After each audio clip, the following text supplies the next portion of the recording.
सर्वप्रथम ISKCON Vrindavan management का मैं हृदय से आभार प्रकट करता हूं, जिन्होंने मुझे आज कार्तिक मास में आप सबके बीच बैठ करके श्रीमद् भागवतम से कुछ हरी चर्चा करने का सौभाग्य प्रदान किया है। मैं आप सब भक्तों का भी हृदय से धन्यवाद करता हूं, स्वागत करता हूं कि आज की कथा में आप पधारे हो। आप सबको मालूम है कार्तिक मास चल रहा है, तो कार्तिक मास में हम कहाँ पर बैठे हैं? श्री धाम वृंदावन के कृष्ण बलराम मंदिर में बैठे हैं। बोलो हरे कृष्णा। और कार्तिक मास में हरि चर्चा की बड़ी महिमा है।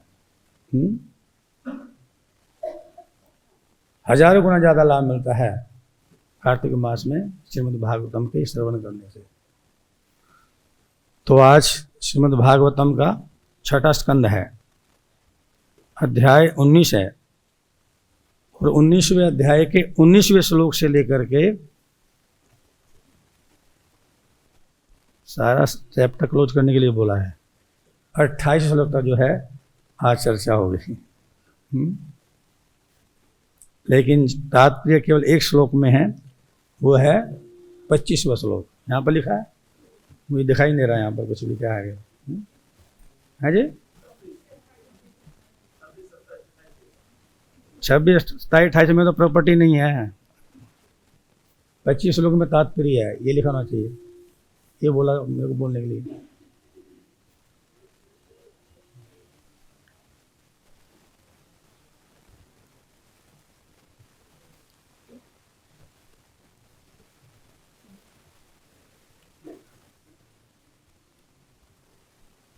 इस श्लोक को बोलने वाले कौन है? सुखदेव गोस्वामी जी। सुनने वाले कौन है? परीक्षित महाराज।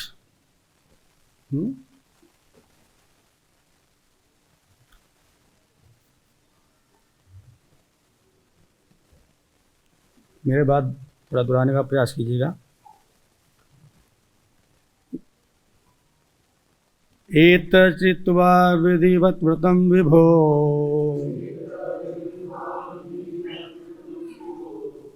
अभिषिप्तार्थं लभते पुमानहि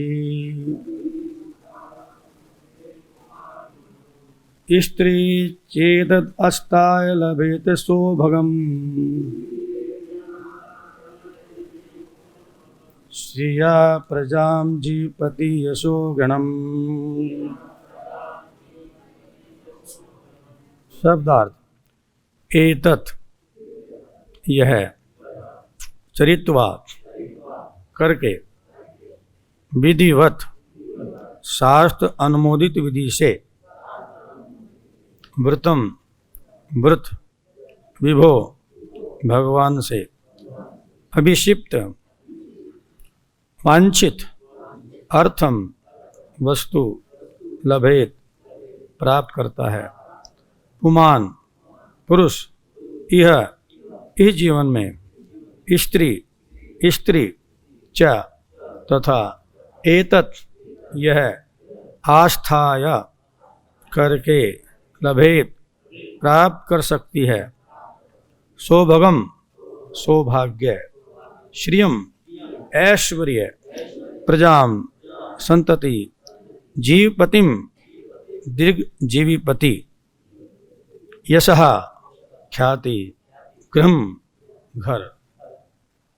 अनुवाद और तात्पर्य जगत गुरु शिल प्रभुपाद जी के द्वारा। जगत गुरु शिल प्रभुपाद जी की जय। यदि इस व्रत का अनुष्ठान और शास्त्र सम्मत विधि के अनुसार किया जाए तो इसी जीवन में मनुष्य को ईश्वर से वांछित आशीर्वाद प्राप्त हो सकते हैं। जो पत्नी इस अनुष्ठान को करती है उसे अवश्य ही सौभाग्य, ऐश्वर्य, पुत्र, दीर्घजीवी पति, ख्याति तथा अच्छा घर-बार प्राप्त होता है। कृपया मेरी बात दोहराइए। यदि इस व्रत का अनुष्ठान को शास्त्र सम्मत विधि के अनुसार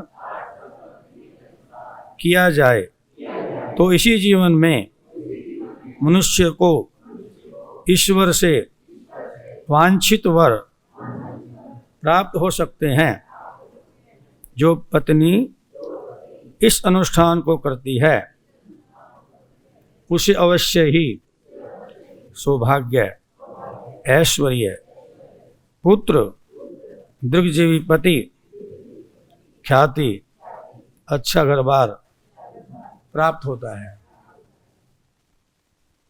तात्पर्य श्रील प्रभुपाद जी के द्वारा।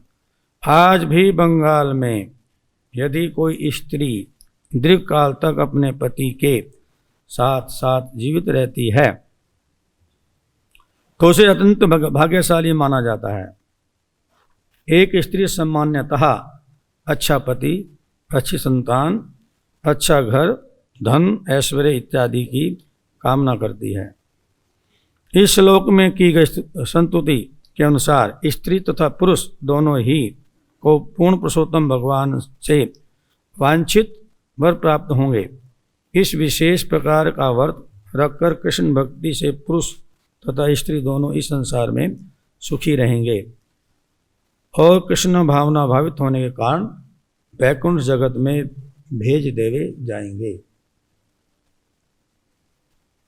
ओम अज्ञानतिमिरन्धस्य ज्ञानञ्जनशलाकया चक्षुरुन्मिलितं येन तस्मै श्रीगुरुवे नमः।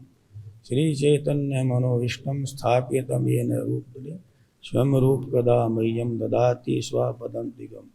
वन्देऽहं श्रीगुरुं श्रीयुक्तकमलं श्रीगुरुन् वैष्णवां च श्रीरूपं सुग्रजातं सहगण रघुनाथान्वितं तं सजीवं सद्वैतं सावधूतं परिजनसहितं श्रीकृष्ण चैतन्य देवं श्री राधा कृष्ण पादान सहगण ललिता श्री विशाखान्वितं च।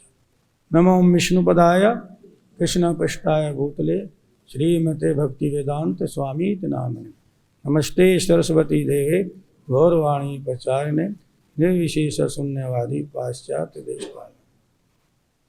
वांछा कल्पतरुभ्यश्च कृपा सिन्धुभ्यैव च पतितानां पावनेभ्यो वैष्णवेभ्यो नमो नमः। नमो महावदन्नाय कृष्णा प्रेम पदायते कृष्णाय कृष्ण चैतन्य नामिने गौरित विषये नमः।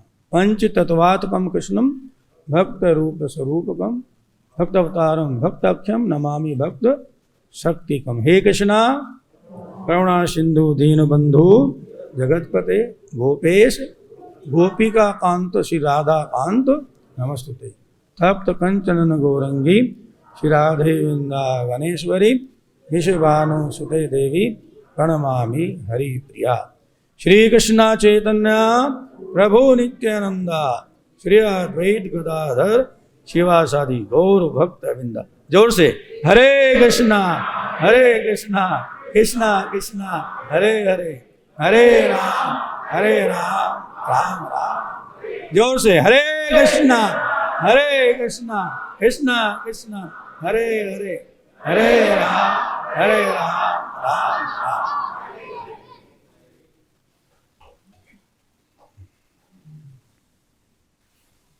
तो इससे पहले श्लोक को पहले पढ़ लेते हैं, उसके बाद फिर इस पर थोड़ा चर्चा करेंगे।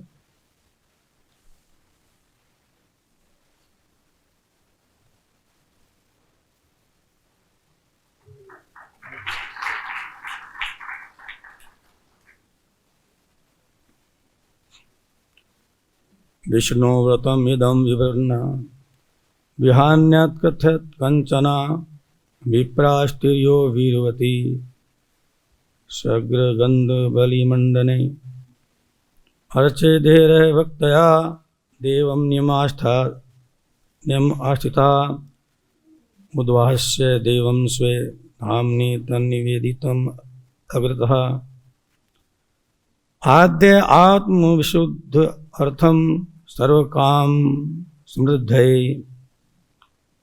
यह है 19 और 20 श्लोक। इसका अनुवाद इस प्रकार है। मनुष्य को चाहिए कि इस भक्तिपूर्ण विष्णु व्रत को माने और किसी अन्य कार्य में व्यस्त होने के लिए इसके पालन से विचलित न हो। उसे चाहिए कि नित्य प्रति ब्राह्मणों तथा उन सौभाग्यवती स्त्रियों तथा अपने पतियों के साथ शांतिपूर्वक रहने वाली स्त्रियों का बचा हुआ प्रसाद, पुष्पमाला, चंदन, आभूषण अर्पित करके उनकी पूजा करे। पत्नी को चाहिए कि वे अत्यंत भक्ति पूर्व विधि विधानों के अनुसार भगवान विष्णु की पूजा करे। तत्पश्चात भगवान विष्णु को स्नान कराए और इसके बाद प्रसाद ग्रहण करे।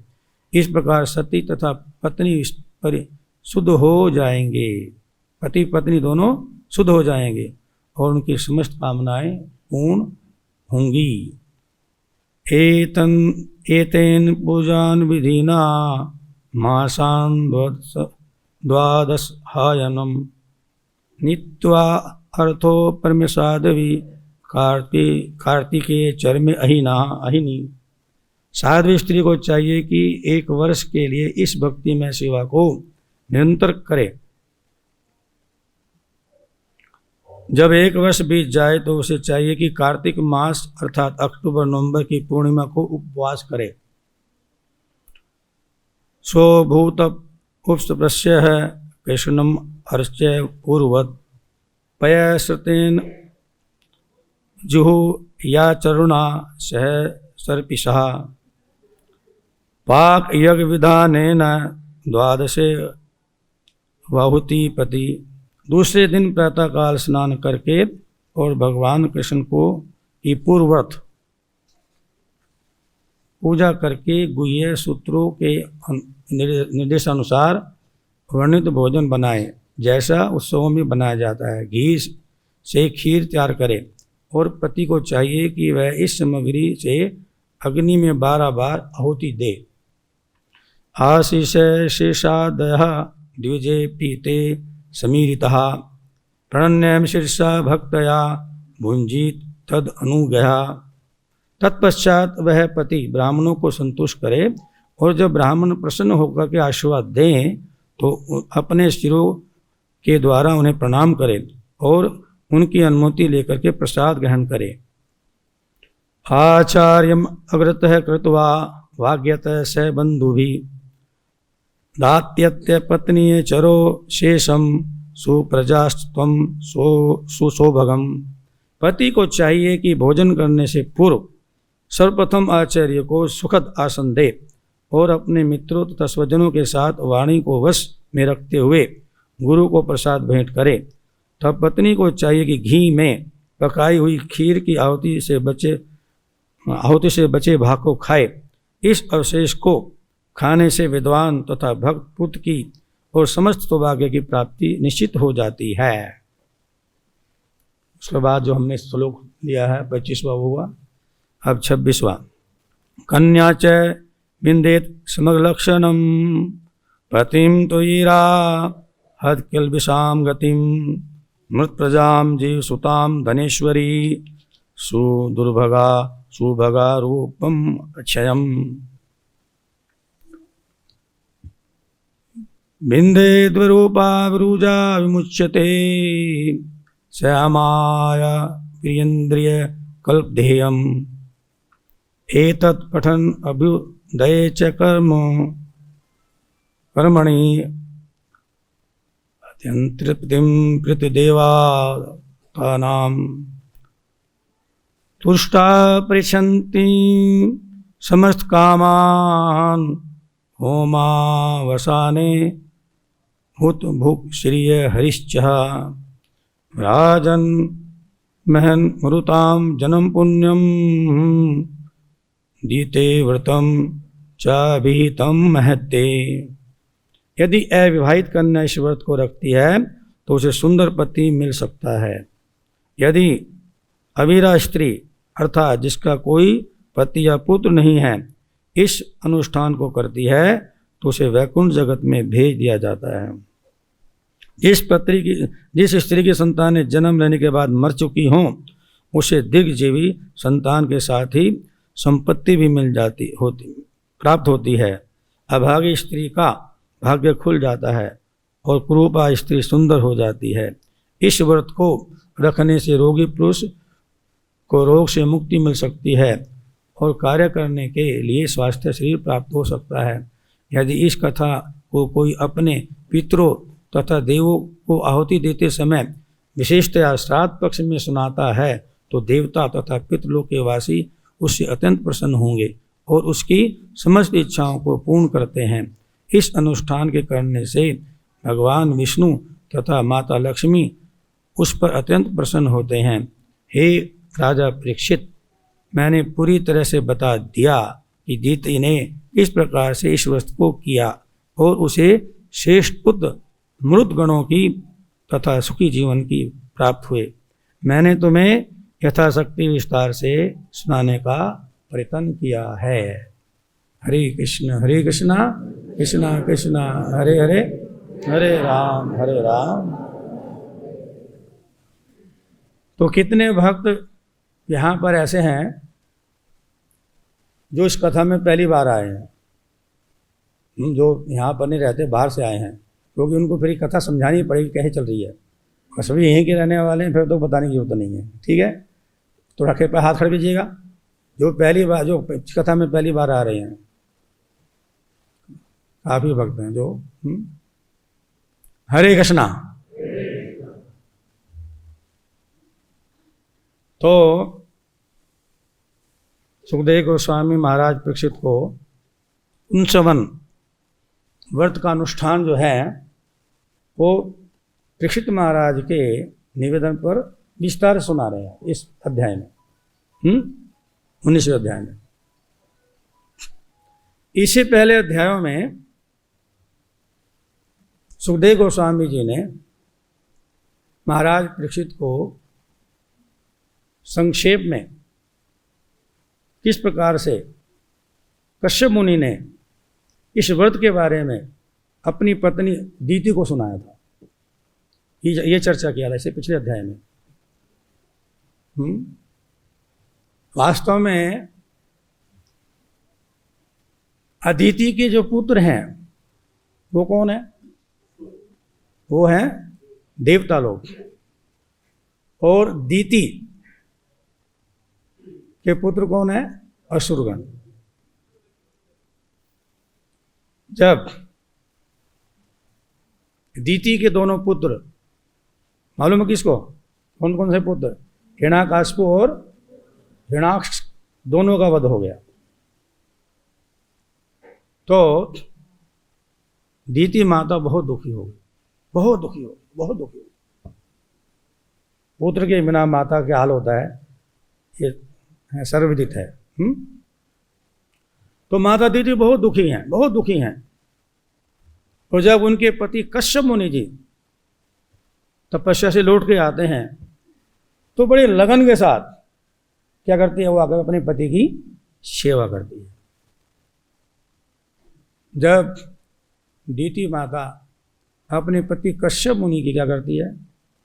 मन लगा करके सेवा करती है, तो कश्यप मुनि अपनी पत्नी दीति की सेवा से क्या हो जाते हैं? खुश हो जाते हैं। और अपनी पत्नी से कहते हैं कि तुम मुझसे कुछ वरदान मांग सकती हो, मैं तुम्हारी सेवा से बहुत खुश हूं, तुम मुझसे कुछ वरदान मांग सकती हो। और तब दीति माता ने अपने पति कश्यप मुनि से कहा कि आप कृपया करके मुझे ऐसा पुत्र प्रदान कीजिएगा जो देवताओं का वध कर दे। हरे कृष्ण। क्या कर दे? इंद्र आदि का क्या कर दे? भाई कथा में जो थोड़ा हुंगारा देना पड़ेगा। आप कथा में सो गए, ऐसी कथा हम नहीं करते। अक्सर लोग कथा में सोते रहते हैं, बोलने वाला बोलता रहता है, सोने वाले सोते रहते, कथा पूर्ण हो जाती है। ये श्रवंती ते जानंती, जो ध्यान से सुनते हैं ना वही वास्तव में जीवन में कुछ प्राप्त कर सकते हैं। ये श्रवंती ते जानंती। और 88,000 ऋषि को सुखदेव गोस्वामी कहते हैं, महाराज हे मुनीश्वरों, भक्ति शुद्ध गृहीतया, जिसको भगवान कृष्ण की भक्ति प्राप्त करनी है उसको क्या करना चाहिए? ध्यान से श्रवण करना चाहिए। क्या करना चाहिए? ध्यान से श्रवण करना चाहिए। जब तक हम ध्यान से श्रवण नहीं करेंगे तब तक कुछ बात बनने वाली नहीं है। और महाराज पृथु श्रीमद् भागवतम के छोटे संग में क्या कहते हैं? वो तो भगवान के अवतार थे। पृथु माँ तो भगवान के अवतार है ना, तो भी एक मानव का रोल अदा कर रहे हैं, राजा का रोल अदा कर रहे हैं। और जब उनकी यज्ञशाला में भगवान विष्णु प्रकट हुए तो भगवान विष्णु ने वरदान मांगने के लिए कहा, तो क्या मांगा? क्या मांगा मालूम है? 10,000 कान दीजिएगा। कोई संसार के भौतिक पदार्थ नहीं मांगे महाप्रभु ने। क्या मांगा? मुझे कृपया करके 10,000 कान दीजिए, इससे कि मैं क्या कर सकूं? आपकी कथा का आनंद ले सकूं। दो कानों से आपकी कथा सुन के मुझे आनंद तृप्ति नहीं होती। तब कथामृतम तप्त जीवनम। हा। कौन करिए? ये बात तो यहीं पर ही कही है। हरे कृष्णा। ये तो ब्रिज की बात है। कहाँ की बात है? ये तो ब्रिज की बात है भैया, है वृंदावन की बात, ब्रजमंडल की बात है। गोपियों ने कहते हे कृष्ण, आपकी कथा ही वास्तव में जीवन है। क्या है? आपकी कथा ही क्या है? जीवन है। किसका जीवन है? भक्तों का जीवन। प्रपत्ति योग में कहा गया है, वल्लभाचार्य कहते हैं कि वास्तव में प्रपत्ति योग का मतलब यह है कि जब भगवान के भक्त के हृदय में ऐसी भगवान की कथा के प्रति तमन्ना, उत्कंठा पैदा हो जाए कि वह कथा के बिना जी ना सके। जैसे मछली जल के बिना नहीं जी सकती, जैसे मछली जी सकती है, जला सकते हो? बोलो। जैसे मछली जल के बिना नहीं जी सकती, ऐसे जो भगवान का शुद्ध भक्त होता है भगवान की कथा के बिना नहीं जी सकता, नहीं जी सकता। जीवन है भगवान की कथा ही तो क्या है? भक्तों का जीवन है। हरे कृष्ण कृष्णा कृष्णा हरे हरे हरे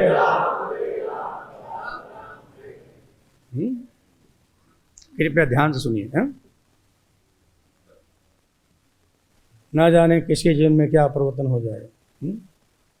साधु संग सर्वशास्त्र कहे, लव मात्र साधु संग सर्व सिद्धि है।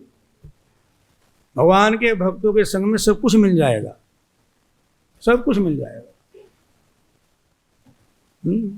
संसार के पदार्थ और भगवान में मिल जाएंगे। तो जब मैं बीच बीच में पूछूंगा कहाँ था, ताकि आपको चेक करने के लिए कि वास्तव में आप सुन रहे नहीं सुन रहे हो। कभी बाद में बोलो कोई आपने क्यों पूछ लिया। हरे कृष्णा। तो जब दीति जी ने क्या मांगा कि मुझे ऐसा पुत्र दो, कैसा पुत्र कि जो देवताओं का वध कर दे। अब देखिएगा, देवता भी किसके पुत्र हैं? कश्यप मुनि के पुत्र हैं। उनकी दूसरी पत्नी का नाम अदिति है।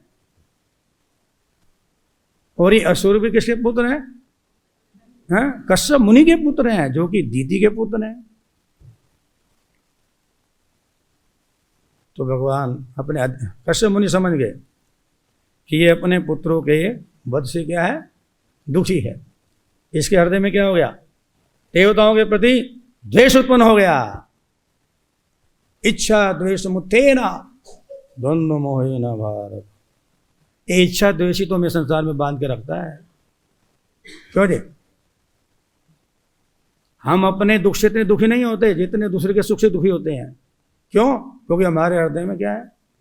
बोलो बोलो, जोर से बोलो। द्वेष है, द्वेष है। हम जलते हैं, दूसरे से ईर्ष्या करते हैं। जब तक इच्छा द्वेष से संसार में रहेंगे तब तक हमें भगवत प्राप्ति होने वाली नहीं है।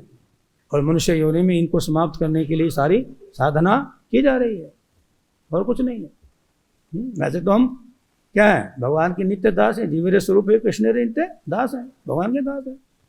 हमें भगवान की सेवा में रहना चाहिए, लेकिन हम तो भगवान की सेवा छोड़ के काम पर आ गए, अपनी सेवा में लगे हैं। सब अपने बारे में सोच रहे हैं, अपने भगवान के बारे में कोई बिरला सोचता है। मनुष्य नाम सहस्त्रेषु कश्चित यति सिद्ध है। हे अर्जुन, कोई बिरला है जो मेरे बारे में सोचता है? बिरला, हर एक नहीं सोचता। मनुष्य योनि तो मिल गई, लेकिन मनुष्य योनि में आगे भी कोई बिरला मनुष्य योनि का जो है असली अर्थ समझता कि मैंने मनुष्य योनि किस लिए दी है। अब बेचारे कश्यप मुनि तो क्या हो गए? हिल गए। अब क्या किया जाए? पत्नी को समझाने का प्रयास किया, पत्नी तो मानने का नाम ही नहीं ले रही, किसी तरह से नहीं मानी। तब विचार किया, ये तो मानेगी नहीं। मैं एक काम करता हूँ, इसको किसी तरह से भगवान की भक्ति में लगाता हूँ। हरे कृष्णा। किस में लगाता हूँ? इसको किसी तरह से समझा बुझा के भगवान की भक्ति में लगा देता हूँ। हो सकता है भक्ति करते करते इसका हृदय क्या हो जाए, बदल जाए। अकामा शरकाम वा मोक्ष काम उदारदी त्रिवेण भक्ति योगिना अजेत पुरुषम परम। सुखदेव गोस्वामी अपने प्रवचन में सार दे रहे हैं परीक्षित महाराज को, कंक्लूड करे संक्षेप में। पूछा था ना परीक्षित महाराज, क्या पूछा था? गुरुदेव बताइएगा, जिस व्यक्ति को मानव जन्म मिला है उसको मानव शरीर पर क्या करना चाहिए, और जिसको ये मालूम हो गया हो कि आज से 7 बजे शरीर छोड़ देना है, उसको 7 दिन में क्या करना चाहिए? 2 ही प्रश्न पूछे थे। किससे? सुखदेव गोस्वामी से। किसने? परीक्षित महाराज ने। और दोनों प्रश्नों का उत्तर दे क्वेश्चन को सुनते तो इतने विभोर हो गए कि मंगलाचरण भी करना भूल गए। और उसके बाद अपने प्रवचन को कंक्लूड करते हुए क्या बोलते हैं, क्या कहते हैं? हे राजन ध्यान से सुनिए, अकामहा, जैसे कि तुम अब कोई कामना लिए नहीं बैठे, आपके जीवन में कोई भौतिक कामना नहीं है, आपने सारा राजपाट सब राजमहल दुमहले सब त्याग दिए हैं, आप निष्काम होकर यहाँ बैठे हो, भगवान गंगा मैया की शरणागति लेकर के बैठे हो भगवान को रिझाने के लिए। कोई व्यक्ति अकामा अर्थात जिसकी कोई भौतिक कामना न बची हो, निष्काम हो गया हो, सर्व काम हुआ, अथवा किसी की सारी कामनाएं क्या है, अधूरी बची हैं, अधूरी बची हैं। सब धन भी चाहता है, पत्नी भी चाहता है, पुत्र भी चाहता है, प्रतिष्ठा भी चाहता है, सब चाहता है। अभी सब हृदय में बहुत पाने की इच्छा है भगवान से, हैं? भगवान कहते वो भी चलेगा, तू देखो स्वामी कहते ही भी चलेगा, सारी कामनाओं की पूर्ति के लिए भी चलेगा। क्या चलेगा? हैं? उदार दी, मोक्ष काम उदार दी। और जो कोई संसार से मुक्ति चाहता है, उद्धार चाहता है, वो देख लिया संसार में धन कमा के भोग करके देख लिया कुछ नहीं है, सब बेकार है, हे प्रभु मुझे उठा ले यहाँ से, मुझे मुक्ति दे दे यहाँ से, हैं? बहुत देख लिया मैंने, इसमें कुछ नहीं है, निराकार सब मुक्ति चाहते हैं, मोक्ष चाहते हैं। क्या चाहते हैं? उदारधी, उदारधी मैंने विशाल बुद्धि वाला, जिसकी बुद्धि बड़ी विशाल हो गई है, शार्प बुद्धि हो गई है, वो क्या करेगा? तीव्रेण भक्ति होगी ना, वो क्या करेगा? उत्कंठा के साथ भक्ति करेगा। भक्ति तो दुनिया करती है, अनेक प्रकार की भक्ति है, सकामा निष्कामा इत्यादि, रजोगुणी सत्वगुणी इत्यादि कई प्रकार की भक्ति है महाराज। लेकिन जब कोई व्यक्ति क्या करता है? उत्कंठा के साथ क्या करता है? उत्कंठा के साथ भगवान कृष्ण की भक्ति करता है, त्रिवेण भक्ति योगी न ये तो पुरुषम परम, है? हर एक को भगवान परम पुरुष भगवान कृष्ण की भक्ति करनी चाहिए। ऐसा करने से सब कुछ मिल जाएगा। क्या मिल जाएगा? कोई चीज़ ऐसी नहीं है जो नहीं मिलेगी, लेकिन सबके करने के लिए एक ही काम है, अलग अलग कुछ करने की जरूरत नहीं है। क्या करना है? भगवान श्री कृष्ण की भक्ति करनी है। क्या करनी है? अरे भगवत गीता में भगवान ने क्या कहा? कोई बात नहीं, तुम निष्काम भक्ति नहीं कर सकते, कोई बात नहीं, चलेगा। तुम चाहते हो ना, तुम धन चाहते हो ना, तुम पुत्र चाहते हो ना, तुम प्रतिष्ठा चाहते हो ना, तुम पद चाहते हो ना, कोई बात नहीं, चतुर्विधा भजन्ते मां जना सुखी दिनों भर जाओ, कोई बात नहीं, आ जाओ, तुम धन लेने के लिए मेरे पास आ जाओ। आर्थो जिज्ञासी अर्थार्थी ज्ञानी च भारत ऋषभा, अर्थात तुम धन चाहने के लिए आ जाओ, हैं? तुम अपने कष्टों से मुक्ति पाने के लिए आ जाओ, तुम जिज्ञासु बन के आ जाओ, और तुम चाहे ज्ञानी बन के आ जाओ, आ जाओ। जो आ जाएगा वो पा जाएगा, जो आएगा बोलो जी, जो आएगा पा जाएगा। ये अथा माम प्रदंते तां तथैव भजामि, जो जिस भाव से भजेगा उस हिसाब से उसको as a standard to me I reward accordingly मिलेगा, सब कुछ मिलेगा, हैं? भगवान के दरबार में सब दुनिया का खाता है, जिसका जितने भाग में होता उतना ही ले पाता। मिलते हैं सब पदार्थ मोहन तेरी गली में। क्या बोला जी? बोल दो जरा मेरे साथ है, मेरी बात बोलना। मिलते हैं, जोर से बोलो, सब पदार्थ मोहन तेरी गली में। किस चीज की कमी है? मोहन तेरी गली में।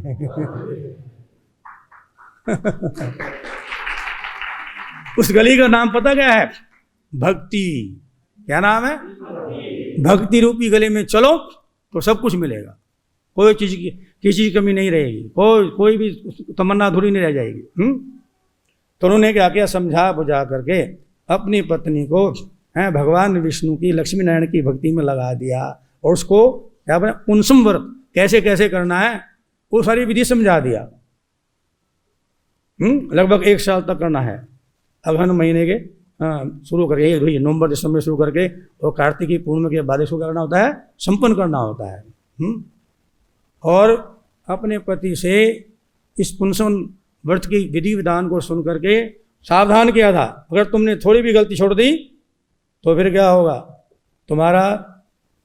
तुम्हारा मिशन क्या हो जाएगा, अधूरा रह जाएगा। फिर देवताओं के सहयोगी उत्पन्न होंगे, तुम्हारा पुत्र देवताओं का सहयोगी बन जाएगा, देवताओं का प्रिय बन जाएगा, अगर तुमने थोड़ी भी गलती कर दी। इस प्रकार माता अदिति बहुत खुश होगी, मेरे पति ने मुझे आशीर्वाद दे दिया और अब मैं ऐसा पुत्र प्राप्त कर रहूंगी, कैसा कि जिससे इंद्र का वध हो जाएगा, देवताओं का वध हो जाएगा। और बड़े लगन से वो क्या कर रही है, विधि विधानों का पालन करते हुए, आप पढ़ सकते हो इस अध्याय में, पिछले वाले में अपने व्रत का पालन कर रही थी। उधर कहाँ पहुंच गया, सूचना कहाँ पहुंच गई, इंद्र के पास सूचना पहुंच गई। महाराज बाप रे बाप, अरे मैं तो गया काम से, मेरी माता, मेरी सौतेली माता ने अगर व्रत को संपन्न कर दिया पूरा, तो मैं तो गया, मैं नहीं बचूंगा। मृत्यु का भय तो सबको ही होता है, चाहे सबका राजा इंद्र ही क्यों ना हो। इसलिए भगवान कहते हैं, इंद्रारी व्याकुलम लोकम मणयंती युगे युगे। जब इंद्र के जीवन में कष्ट आते हैं तो वो किसकी शरण में जाता है, देवता लोगों में मनुष्यों में अंतर है। क्या अंतर है कि जब उनके जीवन में कष्ट आते तो भगवान विष्णु की ओर भागते हैं, भगवान विष्णु की शरण में जाते हैं, कोई कहीं जाते हो। और हम कहाँ जाते हैं, हम कहाँ जाते हैं, जब हमारे जीवन में कष्ट आते तो हम देवताओं की ओर भाग जाते हैं, भगवान कृष्ण को भूल जाते हैं, या संसार के बड़े किसी पोलिटिशियन के पीछे का, अन्य किसी व्यक्ति के पीछे भागते हैं। ये देवताओं में और मनुष्यों में बड़ा भारी क्या है, अंतर है। देवताओं के जीवन में जब भी कष्ट आते हैं तो वो कहाँ जाते हैं, जोर से बोलो प्लीज, हाँ, भगवान विष्णु की शरण में जाते हैं। और फिर भगवान विष्णु तो कहते हैं, जो मेरी शरण में आ गया, मेरा तो काम क्या है, अहम तो आम सर्वपापेभ्यो मोक्षयिष्यामि मा शुचः। जो मेरी शरण में आ गया, जो मेरी शरण में आ गया, तो उसकी रक्षा करना तो मेरा क्या है, अच्छा सामने मेरा पालन, ये मेरा व्रत है। तो भगवान बार बार देवताओं की रक्षा करने के लिए अवतार लेते रहते हैं, इंद्रारी ये। तो जब इंद्र को चिंता लग गई तो उसने सोचा कुछ ना कुछ किया जाए, इस माता को भड़का, कोई है मौका देख करके कमी रहेगी तो उसको फिर उसके बच्चे को मार दूंगा। और उसने एक बार क्या हुआ, माता दीति ने भोजन करने के बाद हाथ मुंह नहीं धोए और ऐसे आलस में थकी थी ना, कमजोर हो गई थी करते करते, 1 साल की बहुत लंबा समय हो गया था पालन करते करते, और बिना खाने के बाद हाथ मुंह धोए के बिना शाम के समय सो गई। और इसी का मौका, वह तो एक सेवक के रूप में रह रहा था, रूप बदल के माता दीति का सेवक बन के कौन रह रहा था, इंद्र रह रहा था। और जब उसने देखा हाँ यहाँ गलती हो गई, तुरंत उसने क्या किया, सूक्ष्म रूप धारण करके दीति माता गर्भ में प्रवेश किया और अपने चक्र से क्या किया, उस गर्भ के 7 हिस्से कर दिए। क्या कर दिए, हाँ, जब 7 हिस्से कर दिए उसको मारने के लिए, तो 7 बच्चे पैदा हो गए। बोलो हरे कृष्णा। कितने हो गए, ओ देख कर डर गया कौन है, ये क्या हुआ, ये तो खत्म होना चाहिए था गर्भ, ये तो इसमें 7 बच्चे बन गए हैं। उसने फिर क्या किया, दोबारा फिर बच्चे चलाया। अब क्या हो गया, 1 से फिर 7 कितने हो गए, 7 49 बच्चे पैदा हो गए। बाप रे बाप, ये तो मर ही नहीं रहे, क्या करेंगे। देखो भक्ति का प्रभाव देखो, यद्यपि कमी रह गई, फिर भी कमी रह गई थी भक्ति में, अच्छा, लेकिन फिर भी जो भजन किया था, क्या, जो भगवान का भजन किया था, जो तपस्या उठाई थी माता दीति ने, उसके प्रभाव का देखो क्या हुआ कि उसके बच्चों को कौन, इंद्र चाह के भी नहीं मार पा रहा है। न मे भक्ता प्रणश्यति, हे कौंती पुत्र अर्जुन, तुम घोषणा करो, क्या करो, कि मेरे भक्त कोई नाश।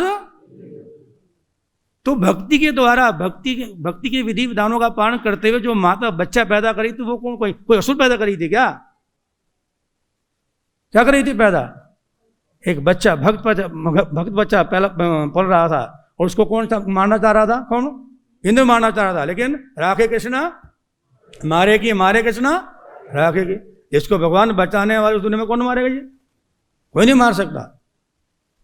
और जब 7 से 49 हो गए तो सभी मरुदगण थे, वो बोले भाई हमें तुम क्यों मार रहे हो? हमें मत मारो, हम तो तुम्हारे भाई हैं, हम तुम्हारी शरण में आए हैं। अच्छा, इंद्र ने बोला ठीक है अब नहीं मारूंगा। तब जब तुमने मुझे अपना भाई मान लिया है, मेरी शरण में आ गया हो, तो मैं तुम्हें नहीं मारूंगा। और जब माता जब उठी तो क्या देखा? 49 बच्चे क्या कर रहे हैं? वहां पर हैं, उसके घेरे खड़े हैं। माता 49 बच्चों को देख के खुश हो गई। अरे, और फिर वहां पर क्या देखा? इंद्र को भी देखा। अरे इंद्र, तुम यहां पर क्या करने के लिए आए हो? हरे कृष्णा, तुम्हें मारने के लिए तो मैंने पुत्र चाहा था। ये क्या मार, ये 49 बच्चे कहां से आ गए? तुम यहां पर क्या करने के लिए आए हो? और तब इंद्र ने राज खोल दिया। मैया, जब से तूने मुझे मारने का संकल्प लिया था ना, तब से सच बता रहा हूं मुझे नींद नहीं आई। मैं अपना देवलोक छोड़ के तेरे पास आया और पिछले पूरे साल से तुम्हारे क्या करा था? तुम्हारा सेवक बन के मैं सेवा करता रहा। तुम्हें पता लगा मैं कौन था है? और जब मैंने देखा कि तुमने हैं व्रत के पालन में अशुद्धि कमी छोड़ दी, त्रुटि छोड़ दी, तो मैंने उसका लाभ उठा करके तुम्हारे घर में जाकर के मेरे को मारने वाले तुम्हारे पुत्र का वध करना चाहा। जब मैंने अपना वज्र चलाया तो माता वो 7 बन गए, मेरे से मरे नहीं। मैंने सोचा कोई बात नहीं, 7 तो ज्यादा नहीं है, मैं दोबारा फिर चलाता हूं, इनको फिर मारूंगा। फिर मैंने जब वज्र चलाया तो कितने बन गए? 49 बन गए। तब मुझे अपनी गलती का एहसास हुआ कि तेरे भक्ति के प्रभाव से तुम्हारे पुत्र, इनका मैं वध नहीं कर सकता। इस प्रकार माता, ये तुम्हारे पुत्र हैं, ये तुम्हारे ही पुत्र हैं, ये सारे। देखो, सबे पुंसा परो धर्मो इतर भक्ति अदोक्षजा। वासुदेव भगवती भक्ति योग प्रयोजिता जनित्यासु वैराग्यम ज्ञानम च यद अहेतुक। जब कोई भगवान की भक्ति करता है तो क्या होता है? उसके हृदय में वैराग उत्पन्न होता है, उसको दिव्य ज्ञान प्राप्त होता है, उसकी कामनाएं, काम, क्रोध, लोभ, मद, मत्सर क्या हो जाते हैं? का नाश हो जाता है। भक्ति उत्पदित पुंसा शोक मोह भयापहा। उसके जीवन से भक्ति महारानी के द्वारा क्या होता है? शोक मोह और भय, इसका भी क्या हो जाता है? सफाया हो जाता है। और तो भक्ति के नियमों का पालन करते करते करते क्या हुआ था? अदिति माता का हृदय भी क्या हो गया? निर्मल हो गया था। क्या हो गया था? हृदय निर्मल हो गया। अब अपने 49 बच्चों को देख करके और साथ में इंद्र को देख करके माता का हृदय क्या गदगद हो गया। हृदय का मैल क्या हो गया था? भर्ती करके सब धुल गया था। अब माता बोली, बेटा मैं नहीं चाहती ये मेरे पुत्र अशुभ बने। हे इंद्र, जा इनको अपने साथ ले जा और इनको भी अपने जैसा अच्छे इंसान बना दे। हरे कृष्ण कृष्ण कृष्ण हरे हरे, हरे राम। इस प्रकार कीर्ति माता ने सहर्ष अपने पुत्रों को किसको सौंप दिया? इंद्र को सौंप दिया। जा उनको अपने भाई बना के अपने साथ लेगा। इनको मैं असुनी बनाऊंगी, इनको मैं देवता बनाना चाहती हूँ। तो इस प्रकार से ये कथा ये संपन्न हुआ चैप्टर। अब संक्षेप में बताया था कश्यप मुनि ने किसको ऐसे ऐसे पूजा करना है, ऐसे ऐसे मंत्रों का उच्चारण करना है, ऐसे ऐसे विधि विधान का पालन करना है। तो इसको सुन करके, इस कथा को सुन करके परीक्षित महाराज ने क्वेश्चन खड़ा किया था, गुरुदेव आपने जो ये पुंसवन व्रत के बारे में जो बताया है, जो कश्यप मुनि ने बताया है माता अदिति को, मैं इसकी विधि विधानों को विस्तार से सुनना चाहता हूं। ठीक है जी। और फिर सुखदेव गोस्वामी जी महाराज परीक्षित को उस पुंसवन जो कश्यप मुनि ने बताया था अपनी पत्नी अदिति को, उसको फिर विस्तार से महाराज परीक्षित को उस व्रत के बारे में एक्सप्लेन करते हैं। और आज के श्लोक में ये बताया जा रहा है क्या कि इस यज्ञ को करने वाले को सब कुछ प्राप्त हो जाएगा। हरे कृष्णा। क्यों जी?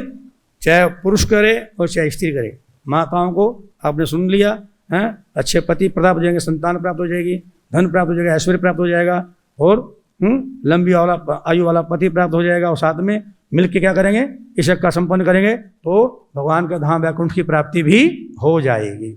और कलयुग में अगर ये यज्ञ संपन्न करना है तो बहुत आसान है।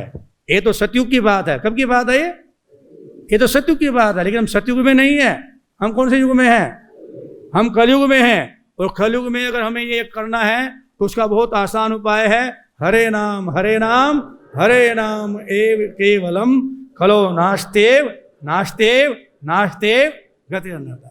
कलयुग में ये जो करने के लिए हमें क्या करना पड़ेगा, भगवान के नाम का सहारा लेना होगा।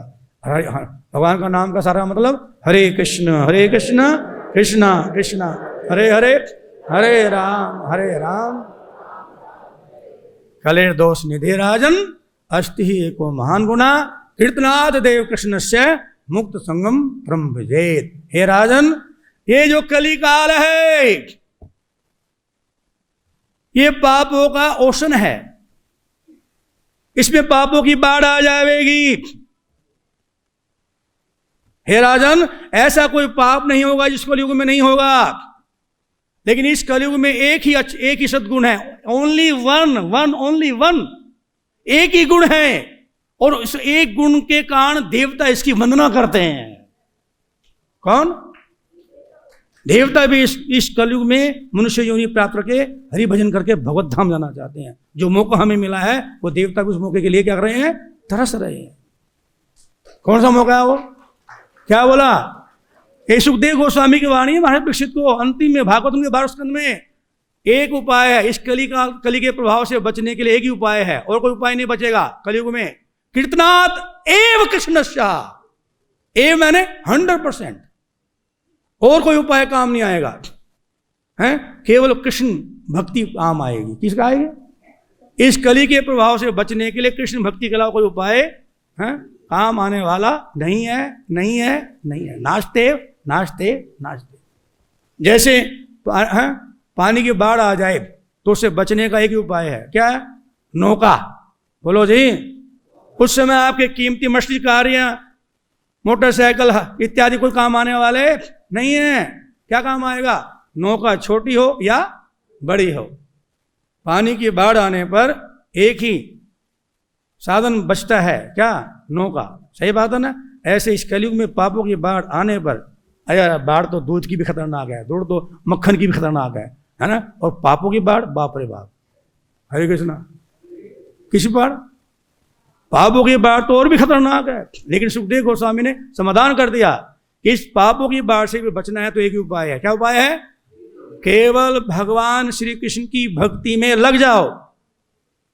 यदि कृष्ण की भक्ति में लग जाओगे तो भगवान कृष्ण की कृपा से तुम इस भवसागर से क्या हो जाओगे?